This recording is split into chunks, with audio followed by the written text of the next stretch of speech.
Look what I picked up at the resale shop today for only 10 bucks. It's a solid wood Deacon's bench. It's a nice little store on the corner of Meade and Addison in Chicago. You never know what they're gonna have. A nice dresser, some toys. I even picked up this nice wood inlay plaque for 5 bucks.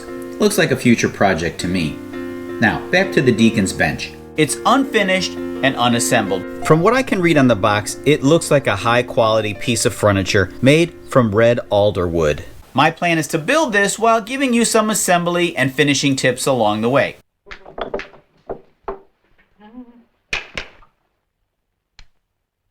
I could paint this, but I just can't bring myself to paint a beautiful piece of furniture made from nice, solid wood.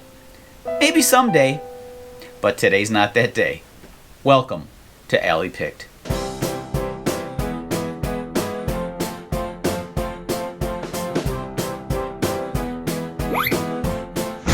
Even though the box was open when I bought it, all the pieces are here. The first thing I check is if I need to make any repairs to the wood. This spot here has a separation in the glue joint. There's no way to squeeze the joint back together, so I'm going to fill it with glue, then sand it, and then the sawdust will act like a wood filler. Speaking of sanding, it's always a good idea to sand the wood again. There might be oils from someone's hand which can affect the way that the wood absorbs the stain. All of the round spindles have some minor scratches from the lathe sanding, so I'm going to need to sand all the pieces again in the direction of the grain using 150 grit followed by about 220. A quick cleaning and an air compressor make quick work of blowing off all the dust. Oh, look at this. This looks like a date when the bench was made. June 14th, 1994. Wow, this thing has been sitting in the box unmade for 30 years. Well, my friend, now you have a purpose in life. Do you have purpose and meaning in your life? At this point, you might think it's time to assemble and glue all the pieces together. But I prefer to stain first, then apply a coat of sanding sealer. Now, I've got a good reason. When you're gluing all the pieces together, there's no way to avoid some glue oozing out of the joints. And you need to wipe it off completely. Now, this raises the wood grain, which means you have to sand it again. And with all of these spindles on the back, this is going to be a lot of extra work. By applying the stain and shellac first, a quick wipe with a wet rag is all it takes to clean off the glue. I've never worked with alder wood before, so I'm not sure how it's going to take the stain. I'll pre-treat it using a paint thinner just in case. This should help to get a more even look as the stain soaks into the wood. I don't apply stain to any of the parts that are going to be glued together. It's also important that you use unwaxed shellac or sanding sealer. You don't want anything with a wax in it, or the next coat of finish or polyurethane is not going to adhere well. The other thing that I need to do before assembly is to test fit the pegs in the holes. Since this thing has been sitting for 30 years in fluctuating temperatures, it's important to make sure that the joints fit together. Sure enough, a few pieces are too tight and will require a little sanding to fit properly. Now for a little assembly music.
After drying overnight, I can clean off the dust and prepare my polyurethane.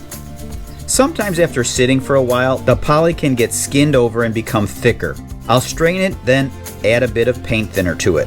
Before applying the finish, it is important to clean off the surface. They sell tacky cloths for this purpose, but I don't have one at the moment. I find that a little paint thinner on a rag and then air from my compressor does a great job. I'm using a satin sheen for the first 2 coats of poly and then glossy for the final coat. Since I did use the shellac already, this should prevent bubbles from forming on the surface after I poly, which is common. Applying the finish to a piece like this is tedious with all of these spindles. I'm tired. After each coat, I need to sand the surface with fine sandpaper. Somewhere around 320 grit should be fine. I sand between each coat, but not after the final coat of glossy polyurethane. Just a couple more things before we can cross the finish line on this project. The leg spindles at the bottom are on an angle. I like to sand them flat to make sure all 4 legs sit level on the ground. My bench is now complete. I've given it 3 coats of polyurethane that have fully dried. I wait about a week before I do this final step. Now this is going to be my last tip.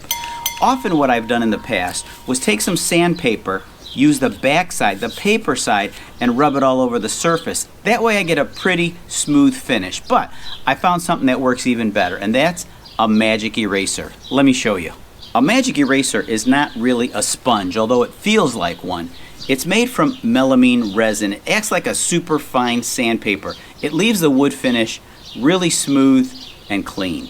That's my last tip for the day, except for this one. Be sure to like and subscribe to Allie Picked. Hit that thumbs up, and if you want to be notified when I release new videos, click on the notification bell.